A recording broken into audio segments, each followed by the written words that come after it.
अगर आप में थोड़ी सी भी इंसानियत जिंदा होगी या बची होगी तो ये खबर सुनकर आपकी रूह कांप जाएगी, रोंगटे खड़े हो जाएंगे और संभव है कि आपकी आंखों से आंसू भी निकल आएं। लेकिन इसके लिए आपका एक संवेदनशील इंसान होना बेहद जरूरी है। एक ऐसी घटना के बारे में सूचनाएं सामने आई हैं जो अगर सच है तो ये पूरी मानवता को शर्मसार करने के लिए काफी है। 43 लोगों के हाथ बांधकर और आंखों पर पट्टी बांधकर समुद्र में फेंक दिया गया है।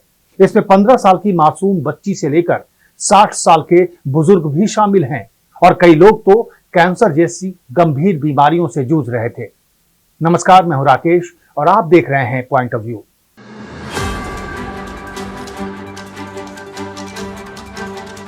आठ मई को दिल्ली में 2 रोहिंग्या शरणार्थियों ने सुप्रीम कोर्ट में रिट याचिका दाखिल की है।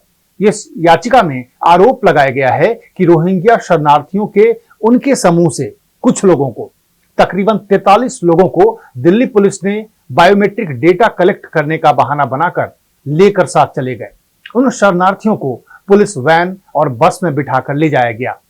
24 घंटे तक दिल्ली के अलग अलग थानों में हिरासत में रखा गया और उसके बाद इन तमाम शरणार्थियों को दिल्ली के इंद्रलोक में डिटेंशन सेंटर में बंद कर दिया गया। इंद्रलोक के डिटेंशन सेंटर से उन्हें पोर्ट ब्लेयर ले जाया गया, जहां उन लोगों को जबरदस्ती नौसेना के जहाज पर हाथ बांधकर और आंखों पर पट्टी बांधकर रखा गया। बाद में म्यांमार की अंतर्राष्ट्रीय जल सीमा के पास समंदर के बीच में सभी को फेंक दिया गया। याचिका में आरोप लगाया गया है कि 43 रोहिंग्या शरणार्थी, जिनमें बच्चे, बच्चियां, महिलाएं और बुजुर्ग शामिल हैं, इनमें से कुछ कैंसर जैसी लाइलाज बीमारी से पीड़ित भी हैं। इन सभी लोगों को भारत सरकार ने म्यांमार के पास अंतर्राष्ट्रीय जल सीमा में फेंककर जबरन म्यांमार निर्वासित कर दिया, यानी डिपोर्ट कर दिया। इन सभी 43 शरणार्थियों के पास संयुक्त राष्ट्र शरणार्थी उच्चायोग यानी यूएनएचसीआर का कार्ड भी था। सुप्रीम कोर्ट के जस्टिस सूर्यकांत, जस्टिस दीपांकर दत्ता और जस्टिस एन कोटेश्वर सिंह की पीठ फिलहाल रोहिंग्या शरणार्थियों के मामलों की सुनवाई कर रही है। चौंकाने वाली बात यह है कि जिन 43 शरणार्थियों को समुद्र में फेंका गया, उनके मामले की सुनवाई सुप्रीम कोर्ट में लिस्टेड थी। उनके पास यूएनएचसीआर का कार्ड भी था, फिर भी ना तो सुप्रीम कोर्ट का ध्यान रखा गया और ना ही यूएनएचसीआर का ध्यान रखा गया और जबरन सबको डिपोर्ट कर दिया गया।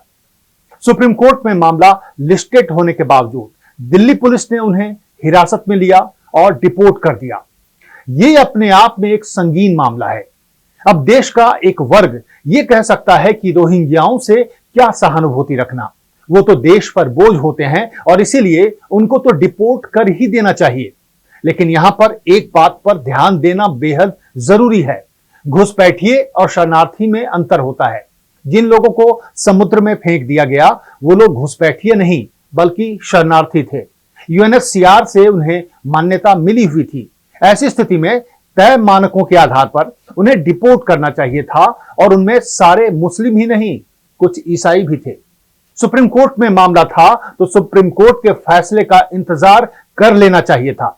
जिन लोगों को घुसपैठिए या अवैध अप्रवासी और शरणार्थी में फर्क मालूम नहीं है, उनको जान लेना चाहिए कि 46,000 म्यांमार के अप्रवासी बीते 2 सालों से मिजोरम में हैं और सरकार उन्हें मदद दे रही है, जबकि वे लोग नियम के मुताबिक शरणार्थी के तौर पर रजिस्टर्ड भी नहीं है।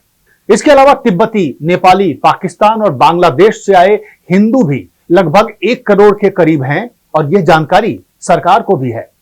सुप्रीम कोर्ट में याचिका दाखिल करने वाले रोहिंग्या शरणार्थी का कहना है कि उनके परिवारों को तब संदेह हुआ जब बायोमेट्रिक डेटा कलेक्ट करने के बाद भी शरणार्थियों को रिहा नहीं किया गया।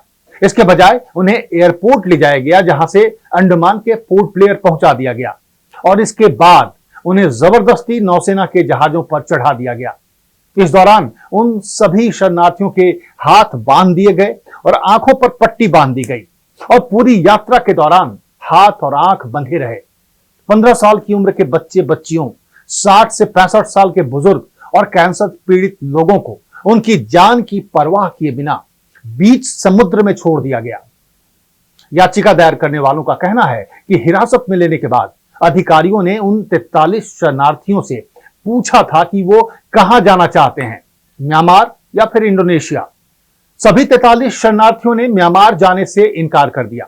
उनका कहना था कि अगर उन्हें डिपोर्ट ही करना है तो इंडोनेशिया पहुंचा दिया जाए, लेकिन अधिकारियों ने झूठा आश्वासन देते हुए उन सबको लाइफ जैकेट पहनाकर बीच समुद्र में उतार दिया और कहा कि यहां से इंडोनेशिया वाले आकर तुम्हें ले जाएंगे।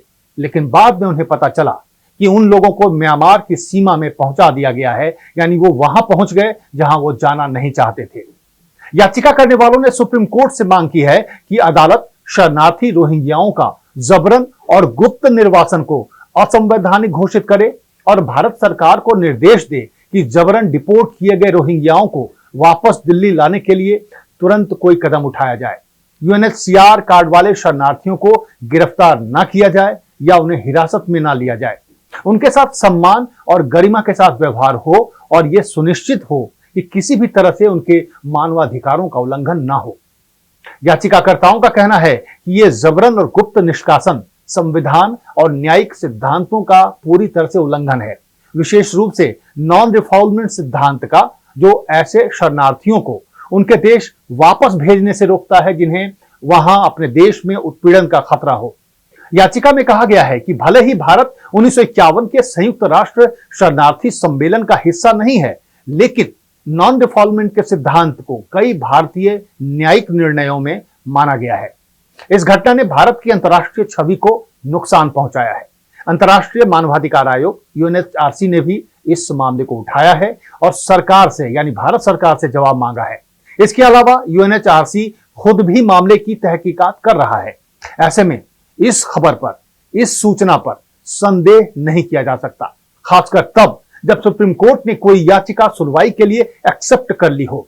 तो इसका मतलब है कि याचिका में दम है, आरोप में कुछ सच्चाई है, कुछ फैक्ट हैं जिन्हें सुनना जरूरी है। क्या आपको भी लगता है कि रोहिंग्या शरणार्थियों के साथ गलत हुआ? क्या आप भी मानते हैं कि शरणार्थियों के साथ सम्मान और गरिमा से पेश आना चाहिए था? आप अपनी राय हमें कमेंट कर जरूर बताएं और चैनल को लाइक और सब्सक्राइब करना ना भूलें।